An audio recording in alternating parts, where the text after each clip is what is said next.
ஆள் பாதி ஆடை பாதி உணவு இல்லாத உலகம் இல்லை அப்படின்ற வகையில வந்து பாத்தீங்கன்னா உணவு இன்றியமையாதது ஒன்று. ஒரு 50 நாட்களை நெருங்கி ஏழை எளிய மக்கள் இருக்கக்கூடிய பகுதியில வந்து இந்த மனித உலை வாகனம் வந்து சுற்றுப்பயணம் மேற்கொண்டு இன்னைக்கு இந்த பகுதியில மக்கள் நீங்களே கொடுத்துருக்கீங்க ஆர்வமோட வந்துட்டு நம்மளோட பயணம் அடுத்து எந்த மாதிரி இருக்கு பாத்தீங்கன்னா திமுக அந்த கடந்த தேர்தலை சந்திக்கும் பொழுது நிறைய வாக்குறுதி கொடுத்தாங்க. அதுல இன்னைக்கு வந்து ஒரு 20% நிறைவேற்றி இருந்தாலே பெரிய விஷயம். அவங்க மூடின திட்டங்கள்ல முக்கியமான ஒரு திட்டம் அம்மா உணவகம். பல சாமானிய மக்களோட பசியை போக்கி அந்த உன்னதமான திட்டத்தை அவங்க முடக்கி வச்சாங்க. நாங்க என்ன செய்யறோம், அதிமுக சார்பாக நான் மதுரை சரவணா கிச்சன் என்று மதுரை வடக்கு தொகுதிக்கு ஏன்னா முழு பறந்துபட்டு செய்ய முடியாது, வடக்கு தொகுதியை மட்டும் இப்போ கான்சென்ட்ரேட் பண்ணி என்ன செஞ்சிருக்கிறோம், கடந்த புரட்சி தலைவருடைய எம்ஜிஆர் அவரோட பிறந்தநாள் என்று நம்ம 3 இட்லியும் 1 டீயும் 10 ரூபாய் என்று நம்ம மதுரையில் ஆரம்பித்தோம். மாப்பிள்ளை மதுரை முத்து அவர்களும் அண்ணன் கஞ்சா கருப்பு நடிகர் அவர்களும் வந்து தொடங்கி வைத்தார்கள். அது வந்து ஒரு நாளைக்கு இப்போ நம்ம நெருக்கி வந்து ஒரு 3000 இட்லி வந்து மதுரை மக்களுக்கு பல்வேறு இடங்கள்ல இந்த வடக்கு தொகுதிகளில் மலிவு விலையில் இப்போ வழங்கி கொண்டு இருக்கிறோம். அது வெற்றிகரமான ஒரு 50வது நாளை தாண்டி இன்னைக்கு 51வது நாளில் இன்னைக்கு அடி எடுத்து வைத்திருக்கிறோம்.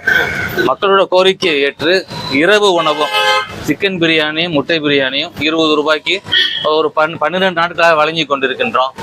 அந்த வகையில் மகளிர் தினத்தை முன்னிட்டு எத்தனையோ திட்டங்களை மகளிருக்காக வடிவமைத்து அதை நடத்தி கொண்டிருந்த புரட்சி தலைவர் அம்மா அவர்களுடைய அந்த அம்மா உணவகத்தை இன்னும் வந்து நம்ம தொடர்ந்து செய்யணும் அப்படின்ற ஒரு அடிப்படையில் ஐயா நம்ம எடப்பாடியோட ஆசியுடன் என்ன பண்ணுறோம், இன்று மதுரை புதூர் பஸ் ஸ்டாண்டுக்கு அருகில் இன்னைக்கு மதிய உணவு வெஜிடபிள் பிரியாணி, தக்காளி ரைஸு, கர்ட் ரைஸு இது 10 ரூபாய்க்கு இதை வந்து எளிய மக்களுக்காக இன்னைக்கு வழங்குறத இன்னைக்கு தொடங்கி இருக்கிறோம்.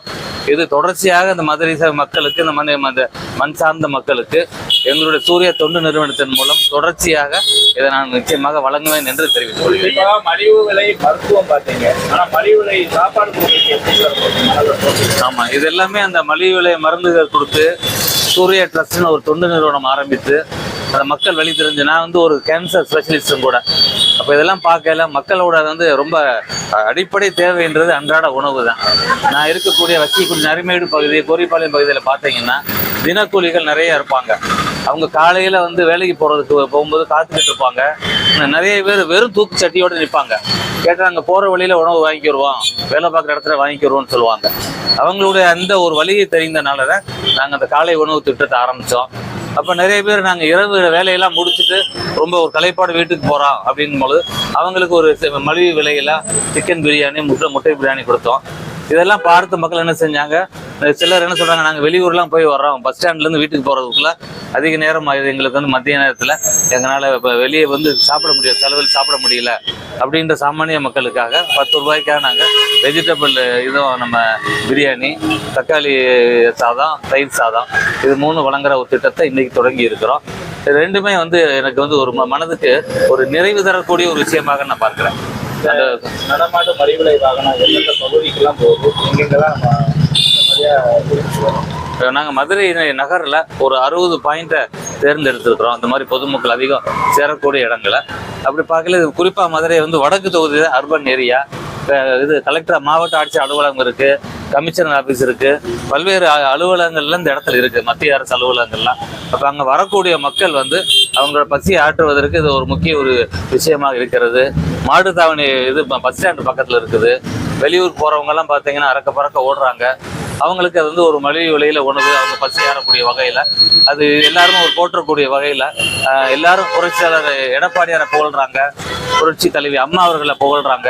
அந்த அளவுக்கு இந்த திட்டம் வந்து மக்கள்கிட்ட சிறப்பாக சென்றடைந்திருக்கோம். தேர்தலை சந்திக்கும் பொழுது மக்கள் வாக்குகளை கவரும் வண்ணம் வந்து பல்வேறு வாக்குறுதிகளை கொடுப்பாங்க. அது மக்களுக்கு நலன் சார்ந்த வாக்குறுதிகள் என்றால் எல்லாம் வரவேற்கத்தான் வேணும். ஆனால் இதுக்கெல்லாம் எடுத்துக்காட்டாக மக்களுக்கான திட்டங்கள் அதிகமாக சாமானிய மக்களுக்கு வழங்கிய இயக்கம் கட்சியும் பார்த்தீங்கன்னா அது வந்து அதிமுக தான். இன்னைக்கு சத்துணவுன்னு சொன்னீங்கன்னா புரட்சி தலைவர் எம்ஜிஆரை யாரும் நினைவு கூறுவாங்க. சிங்கப்பெண்ணாக தமிழ்நாட்டை ஆட்சி செய்ய அம்மா புரட்சி தலைவி அவங்கள அம்மாவை எடுத்துக்கிட்டீங்கன்னா பெண்களுக்கு எத்தனை திட்டம் பாருங்களேன். தொட்டில் குழந்தை திட்டத்திலிருந்து முதுமை ஓஏபி பென்ஷன் வரைக்கும் நம்ம நடுவில் தாலிக்கு தங்கம் திட்டம், பள்ளிக்கூடத்துக்கு போனால் சைக்கிள், லேப்டாப்பு, இப்படி எண்ணற்ற திட்டங்களை கொண்டு வந்தது அம்மா அவர்கள் தான். அதனால இது எல்லாம் நீங்க பார்க்கையில அதிமுக தான் இதோடைய இந்த மக்களுக்கான இந்த வாக்குறுதிகளை கொடுக்கறது நிறைவேற்றுறது பழக்கம்.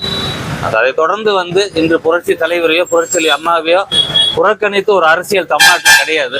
அதனால் வரக்கூடிய தலைவர்கள் அவங்கவுங்களுக்கு ஏற்ற மாதிரி சில வாக்குறுதிகள் சொல்றாங்க. மக்கள் நிச்சயமாக பார்த்துருப்பாங்க. திமுக நிச்சயமாக புறந்தள்ளுவாங்க. 5 வருஷம் பார்த்துட்டாங்க. திமுக எதையும் செய்யலை, ஏமாற்றுகிறார்கள். இப்பயும் வந்து பணத்தை வச்சு ஏமாத்துறதுக்கு வருவாங்கன்னு தெரியும். அவங்க இந்த தேர்தலில் நிச்சயமாக ஒருவரால் புரட்சியாக சாமானிய மக்களின் முதல்வராக தன்னை நிரூபித்த எடப்பாடி ஐயாவை தான் திரும்பவும் தமிழ்நாட்டின் முதலமைச்சராக கொண்டு வருவார். தேர்தல் நெருங்குற நேரத்துல வடக்கு சட்டமன்ற தொகுதி உறுப்பினர் வந்து பாத்தீங்கன்னா பல்வேறு போஸ்டர்ல ஓட்டிருக்காரு. நான் இது கொண்டாங்க அது கொண்டாங்க இவ்வளவு நாளா இல்லாம இப்ப வந்து போஸ்டர் ஓட்டாரு. மக்கள் ரொம்ப பங்களிப்பு இருக்காங்க. எப்படி பாருங்க? ஆமா, அவரு திமுக சட்டமன்ற உறுப்பினர் பதவி ஏற்றதுல இருந்து 5 வருஷத்துல தொகுதிக்குள்ள வந்து அவர் வந்த நாட்டுல எண்ணெய் விடலாம். ரொம்ப சிம்பிளா பாத்தீங்கன்னா இப்ப நம்ம புதூர்ல இருக்கிறோம், அவருடைய எம்எல்ஏ ஆபீஸ் பக்கத்துல நிக்கிறோம். பக்கத்துல இருக்க ஒரு டீ கடையில மட்டும் நீங்க கேட்டு பாருங்க, டீ கடை காத்தாடுதுன்னு அவர் சொல்றாரு.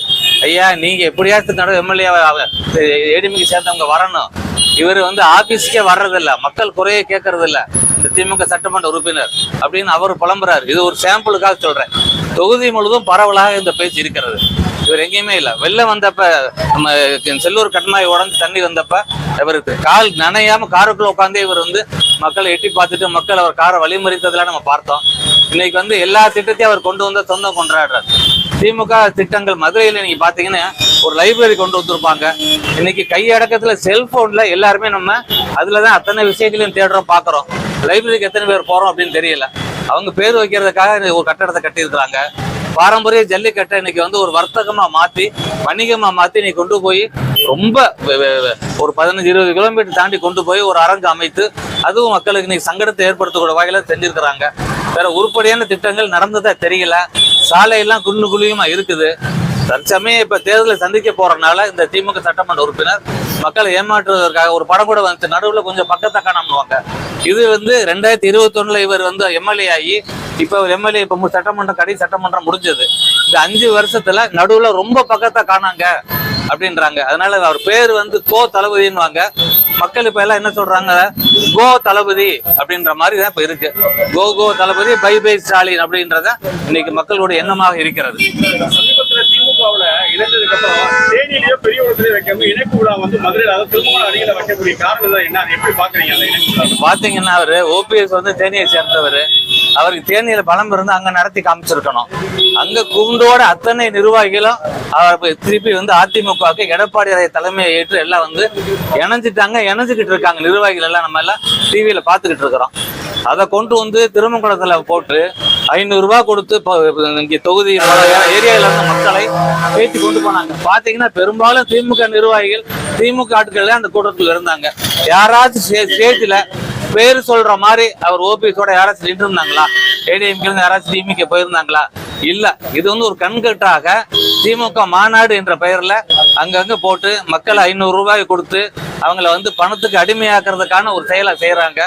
மக்கள் தெளிவா இருக்காங்க, வாங்குறத வாங்கிக்கிடுவாங்க. ஏன்னா அவங்களுக்கு தெளிவா தெரிகிறது அவங்களை ஏமாற்றி இந்த கட்சி சம்பாரிச்ச பணம் திமுக சம்பாரிச்சதுன்னு. வாக்கு செலுத்தும் போது நிச்சயமாக அடுத்த 5 வருஷத்துக்கு யாரு அவங்களுக்கு நல்லாட்சி தருவாங்களோ அத்தகைய ஒரு தலைவர் தான் தேர்ந்தெடுப்பாங்க. அதுல கரெக்டா மக்கள் சாய்ஸ் இன்னைக்கு வந்து அதிமுக பொதுச் செயலாளர் எடப்பாடியார் தான் இன்னைக்கு தவிர்க்க முடியாத ஒரு இடத்துல இன்னைக்கு இருக்கிறார். நிச்சயமாக அவர் தான் தமிழ்நாட்டின் முதலமைச்சராக மக்களுடைய அந்த ஒரு விரல் புரட்சிகளை நிச்சயமாக 26 சட்டமன்ற தேர்தலில் நிரூபணமாகும்.